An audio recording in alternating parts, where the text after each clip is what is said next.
Bonjour.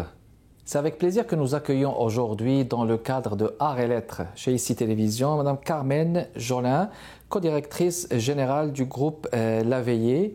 Carmen Jolin a poursuivi ses études de lettres qui lui feront découvrir son amour des textes. Elle rejoint en 1982 l'équipe du groupe La Veillée avec qui elle se reconnaît des affinités artistiques. Elle a fait de l'adaptation et de la mise en scène. Elle a été directrice adjointe à compter de 2000 et a dirigé également le secteur des communications et celui de la campagne de financement de l'organisme. Son mandat marque également le retour de La Veillée à la tournée internationale, comme Écoutez nos défaites en 2018, Nous l'Europe, Banquet des peuples en 2019 et la diffusion de nombreuses coproductions impliquant des artistes au Québec et d'ailleurs, comme en Ontario, France, Suisse, Haïti, etc.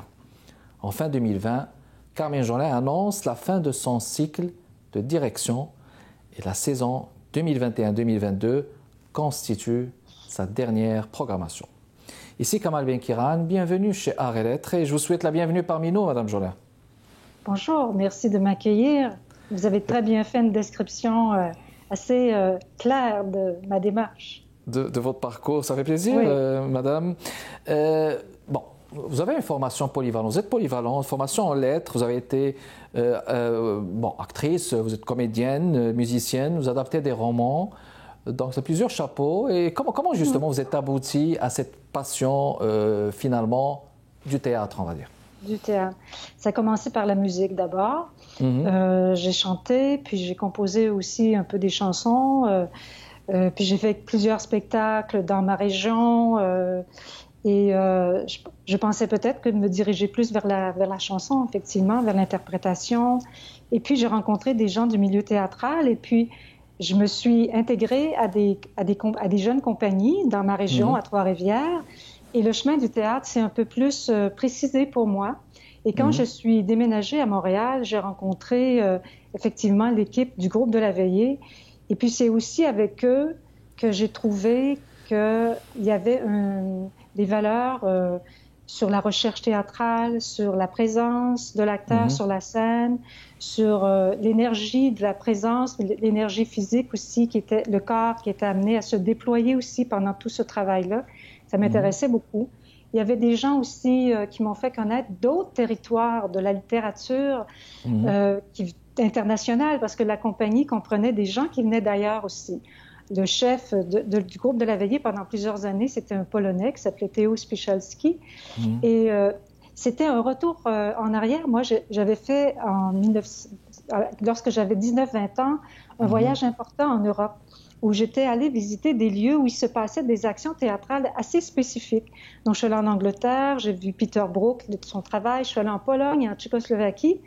Et il y avait le travail de Grotowski qui était là. Et c'est ces gens-là que j'ai retrouvés presque 10 ans plus tard dans un autre parcours. Et c'est comme si le lien, cette ouverture vers l'ailleurs, cette ouverture ou cet appétit aussi des littératures de partout, des écritures, des histoires qui viennent de partout, est venu. Oui. Et donc, avec ces gens-là, j'ai beaucoup cheminé. Vous savez pourquoi on a fait tous ces travaux? J'ai fait des communications. Puis maintenant, j'ai été directrice générale et artistique d'un théâtre. C'est qu'au début, les jeunes compagnies, on n'était pas très subventionnés. Ce sont des petites équipes. Il faut se remettre dans l'époque où les gens commençaient à créer leur propre compagnie, donc avec très peu d'argent, mais avec beaucoup de dévotion. Et tout le monde faisait de tout. On vendait les billets, on faisait la publicité, on écrivait les communiqués, on faisait tout. On faisait la gestion administrative. Et c'est plus tard, dans le développement d'une compagnie, qu'on est allé chercher des ressources plus spécialisées à l'extérieur de notre petit circuit de la troupe. Oui. Et puis, l'augmentation aussi des subventions nous a permis d'aller chercher des expertises plus spécifiques. Et puis, mais la compagnie est partie vraiment d'une petite structure. Et en 1984, on se cherchait un lieu pour travailler, puis on a acheté un ancien cinéma sur la rue Ontario. Et on a commencé donc... Pardon? Oui, ben, je trouve ça fascinant parce que ce que je voulais vous dire justement, c'est que vous avez rejoint, comme je viens de le mentionner, dans les années 1982, vous avez rejoint le groupe La Veillée, c'est quand même plusieurs décennies, et puis ça a commencé justement par trouver ce studio sur la rue Ontario. Vous avez donc cheminé. Je vais vous laisser continuer, puis aussi nous parler du mandat et des objectifs justement de ce groupe. D'accord. Alors, on cherchait un lieu, on a acheté un ancien cinéma et le gouvernement nous a aidé à le rafistoler pour, en tout cas pendant un certain temps, pouvoir présenter des spectacles de théâtre avec un minimum d'équipement. On a trouvé ce lieu magnifique dans un quartier qui n'était pas nécessairement pas habité, oui, mais qui n'avait pas beaucoup de lieux culturels, en cas qui était installé dans le quartier centre-sud de Montréal. Et puis, peu à peu, même, on devait mettre à jour ce bâtiment en 1995. Là, je saute d'une année, mais c'est pour montrer l'évolution. Le gouvernement nous a dit, puis on a fait l'étude, mais on se disait que de rénover ce vieux bâtiment, ça coûtait aussi cher que de le reconstruire au complet. Donc, on a eu la confiance dans notre compagnie. Et puis, on a reconstruit un lieu complètement neuf sur la place de cet ancien cinéma. Donc, cet ancien cinéma qui était là depuis un ancien lieu de culture, toujours depuis les années 1900. Donc, OK, très ancien. Donc, ça a toujours été un lieu de rassemblement culturel. Donc, il y a eu donc, c'est magnifique. Donc, ça reste un peu la même fonction est là. Alors, notre compagnie, c'est au moment où le théâtre québécois se développait quand même beaucoup, c'était très important, toute la nouvelle dramaturgie québécoise qui s'est extrêmement développée. Nous, notre créneau, c'était de dire, on veut créer ce lien aussi avec les autres dramaturgies d'ailleurs. Donc, on créait les textes et on adaptait des romans de Dostoïevski, de Kafka, et Rodno Kramson et des tas de gens. De la littérature universelle, donc que vous avez touché à... Oui. Pour créer cette différence et aussi parce qu'il y avait beaucoup de matières très intéressantes de personnages à l'intérieur de ça. Donc, c'était pas juste... il y avait vraiment des dialogues absolument très forts, comme par exemple dans les romans de Dostoïevski. C'est incroyable parce que les personnages se disent c'est un vrai théâtre. C'est un roman théâtral. Oui. Puis dans l'œuvre de Dostoïevski, vous ne trouvez pas juste le roman, mais de la poésie, mais des conversations et des discussions interminables. On va faire une pause, Madame Jolin. On va vous revenir dans les prochaines minutes, mesdames et messieurs. Restez avec nous.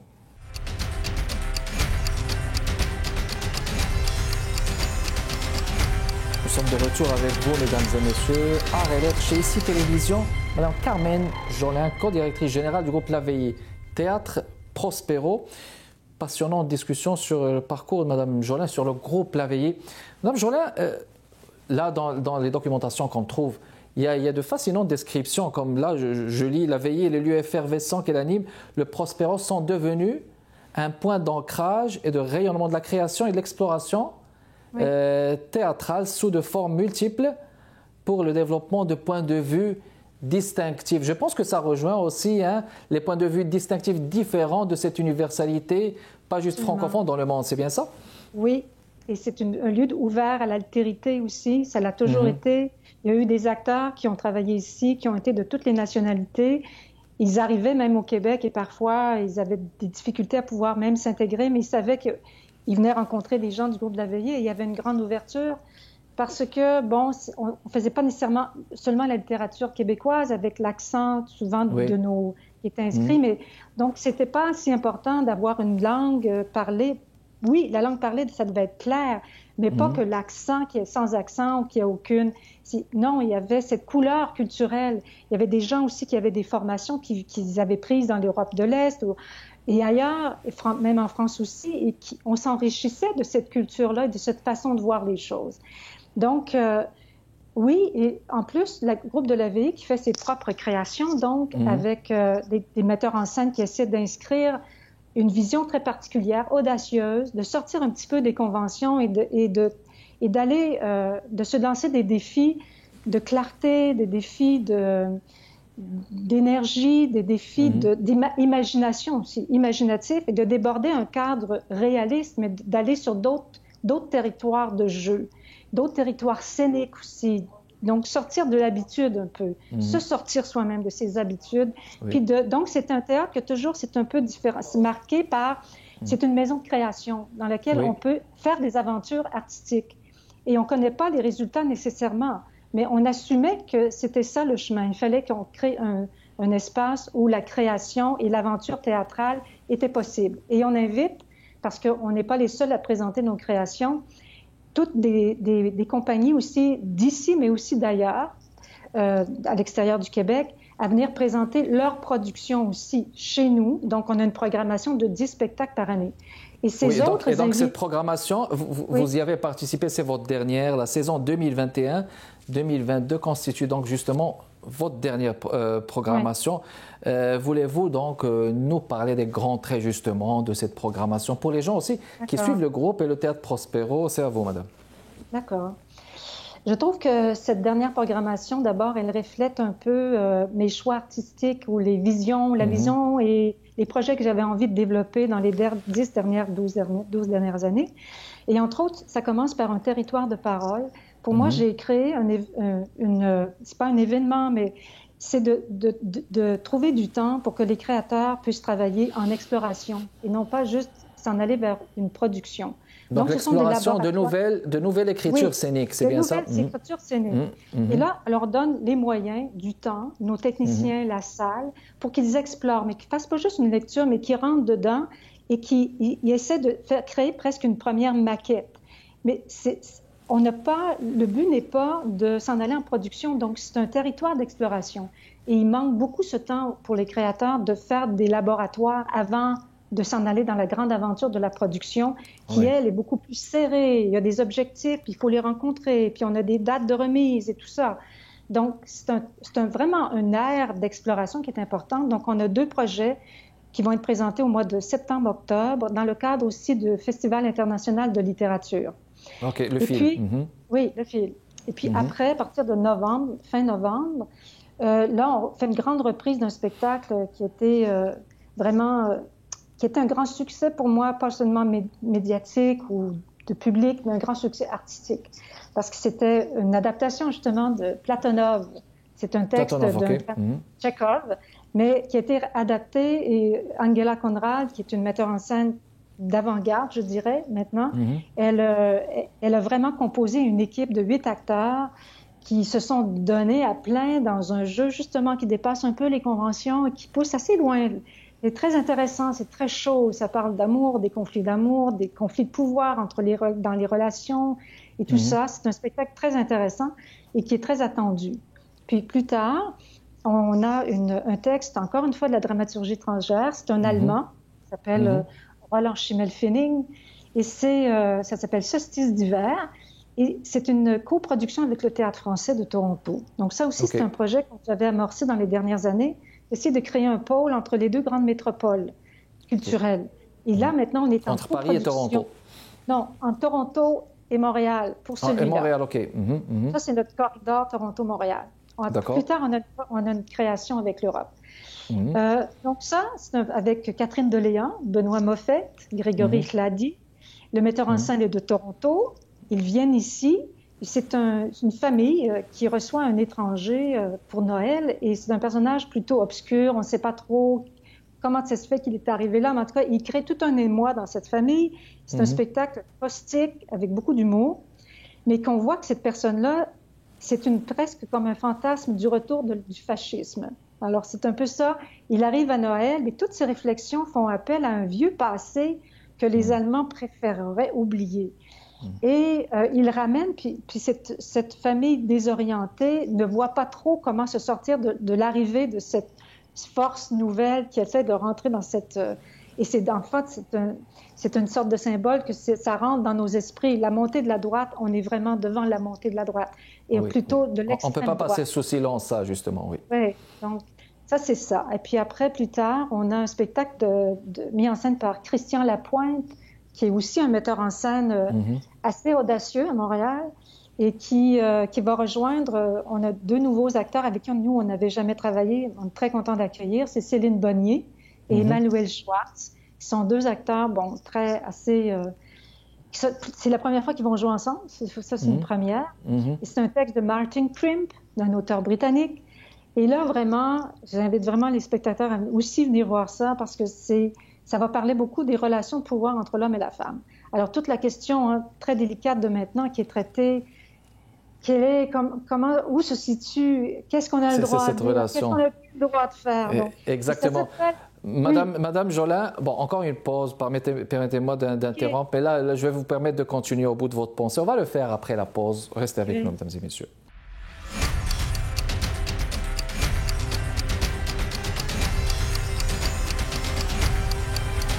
De retour avec vous, mesdames et messieurs, dans le cadre de Arts et Lettres, Madame Carmen Jolin, on est en train de parler justement de la programmation 2021-2022, groupe La Veille au Théâtre Prospero.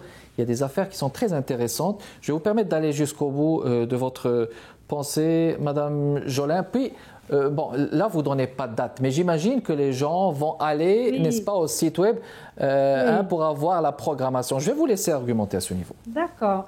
Alors, oui, je les invite parce qu'on a un nouveau site Internet qu'on a lancé il y a 2-3 jours. Donc, il est tout neuf. On a travaillé là-dessus pendant 1 an et demi. C'est un site qui a été fait pour le Théâtre Prospero, pour les besoins du Théâtre Prospero. Et c'est très agréable de voyager dedans. Donc, toutes les dates, les achats de billets, on peut acheter en ligne, les réservations, tout ça maintenant est en marche. Donc, je vous invite à aller là. Tous les détails sur les historiques, sur les metteurs en scène, sur les résumés des pièces qui vont être jouées se trouvent là. Si je veux terminer juste avec le spectacle dont je vous parlais, qui porte un titre, à mon avis, qui est très évocateur, mais il faut le voir comme vraiment avec une grande pointe d'humour. Ça s'appelle « Quand nous nous serons suffisamment torturés ». Et c'est l'histoire de ce couple sur le débat entre les jeux de pouvoir qui s'exercent à travers les relations hommes-femmes, mais aussi des pouvoirs entre des cliques, des sections, des membres de notre société. Donc, il y a une bonne qui vit aussi avec le couple et il y a des réparties, quelques scènes avec la bonne qui sont vraiment délicieuses et assez puissantes. C'est un auteur à surveiller, Martin Krim. Donc, il y a ça. Et puis après, on a je ne sais pas si vous connaissez Sophie Desmarais, qui est une très belle actrice québécoise qui est, bien connue, en fait, de mon milieu. Dans le milieu artistique du théâtre, Sophie Desmarais, oui. Si les gens ne connaissent pas, allez sur le site, venez nous voir. Si ça a l'air des spectacles qui sont assez pointus, des fois c'est une expression qui est employée. Moi, je dis qu'il ne faut pas se soucier de ça. Il faut venir pour essayer de voir qu'est-ce qui veut être donné là, et on a grand plaisir à découvrir quelque chose avec lequel on est peut-être dans un étonnement, mais c'est ça qu'on veut produire d'ailleurs, de l'étonnement et un plaisir de savourer des œuvres nouvelles. Donc Sophie Desmarais va faire un solo, et ça c'est une coproduction avec une compagnie française qui s'appelle Actopus, et c'est notre 3e coproduction ensemble. Toujours dans cette volonté de créer des ponts aussi entre l'ailleurs et ici, l'ailleurs des écritures, c'est l'ailleurs aussi de l'ouverture de la fantaisie dans nous, donc l'ailleurs poétique, et puis l'ailleurs aussi de travailler sur deux continents et faire des projets ensemble. Et donc ça va être un très beau projet qui a été déjà exploré pendant un territoire de parole dans les années passées. Un très beau texte. C'est une jeune femme. C'est écrit pour une Québécoise, en fait, même si c'est un texte d'un auteur français, parce que ses parents sont américains, elle aussi est américaine, et c'est entouré de toutes les chansons de Leonard Cohen. Et elle est à la recherche de la quête de qui sont ses parents vraiment. Et elle fait, donc c'est une quête pour savoir qui elle est, et elle va découvrir à la fin qui est son père. Mais c'est une très, très belle aventure, et c'est un très beau texte qui voyage très bien.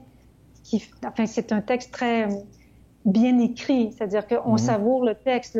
Le texte est une aventure d'écriture aussi, et elle fait cette aventure aussi. Et elle joue avec des caméras, donc c'est dans un grand espace scénique blanc, mais elle a des appareils, on la voit filmer, se filme elle-même. Il y a des choses sur les murs aussi. C'est un très bel environnement musical et d'éclairage, et tout ça, c'est à voir. Et ça se termine avec un autre solo de Sophie Cadieux, qui est aussi une personnalité assez connue du milieu théâtral québécois, une femme très dynamique qui fait un très beau monologue d'une femme écrivain, Sarah Kane, qui est une auteure britannique.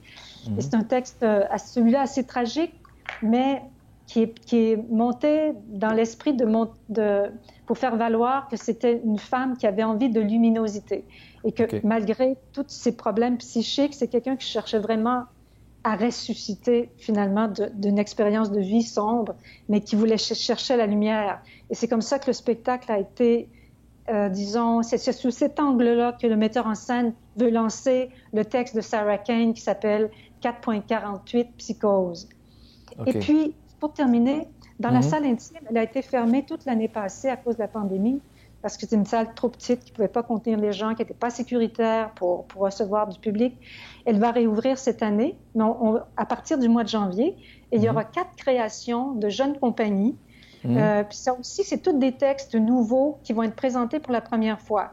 C'est vraiment une place ici vouée à la création du début à la fin. Donc, il y a de place pour venir nous rencontrer, pour découvrir des choses. Excellent. Oui, je voulais dire que c'est une programmation, bon, ça c'est mon constat, qui fusionne, qui épouse la condition humaine, n'est-ce pas, dans toutes ces spécificités, ces contradictions aussi. Hein? Et puis, dans le fond, comme vous le décrivez, Madame Jolin, j'ose présumer que les gens devraient aller dans le site web de Prospero parce qu'il faut retenir ces dates, n'est-ce pas? Oui, bien sûr. Puis, bon, le site donne plus que ça. Mais aussi, si vous voulez être au courant de nos activités, vous allez sur le site et vous vous inscrivez sur l'infolettre. Et presque à toutes les semaines ou 2 semaines, on fait le compte-rendu de où est-ce qu'on est rendu dans la programmation. Si vous avez besoin d'informations, il y a des gens qui répondent à vos courriels, qui répondent aussi au téléphone. Ils peuvent donner des informations sur la programmation parce qu'ils sont au courant de tout. Donc, c'est une invitation, parce que nos publics qui nous connaissent, c'est vers d'autres publics aussi, en allant chez vous, Monsieur Ben-Kiran. Il faut susciter Ben Kiran. Oui, ça, je vous en prie. Je fais ça souvent. Je vous en prie, c'est correct, madame. OK.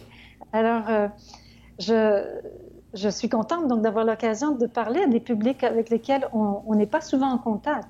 Et puis, vous avez une émission culturelle, donc je vais essayer de la regarder plus souvent moi-même, je vous découvre. Hein? Exactement, une émission qui fait justement dans l'altérité et on découvre aussi une programmation très riche que vous nous avez exposée et présentée, Madame Jolin. Alors, vous savez, déjà le temps passe vite. Je pense, bon, peut-être un dernier mot, un message peut-être à transmettre. Il reste 40 secondes, je vous laisse quelques secondes. Je vous en prie. Écoutez, là, bientôt, il y a le passeport vaccinal qui arrive et je sais que ça peut freiner peut-être certaines personnes pour dire « Ah, ça va être long, ça va être compliqué, c'est comme ça, Il faut, l'année passée, on s'est raté. On avait des programmations qu'on n'a pas pu présenter. On n'a pas rencontré les publics du tout. C'est très difficile. Ça a été dur pour nous, ça a été dur pour vous. Maintenant, on a toutes repris les activités. On ne peut pas sortir de nos lieux, mais vous pouvez venir à notre rencontre. Et il ne faut pas se rater cette année. C'est ça que je voulais dire. Ça va peut-être être encore difficile pour nous même de répéter dans des conditions comme ça, mais on est prêt à traverser ça. Et on invite les publics à traverser aussi cette difficulté de devoir se laver les mains, apporter un passeport. On veut se rencontrer cette année. Très bien. Alors, c'était tout le temps qu'on avait. Merci beaucoup d'avoir répondu à notre invitation avec nos vœux de succès et de bonne continuation à vous, madame. Merci. Merci, monsieur Ben-Kiran. Je vous en prie de votre continuel intérêt et fidélité, mesdames et messieurs. Je vous fixe rendez-vous le jeudi prochain avec un nouvel invité. Portez-vous bien. À la prochaine.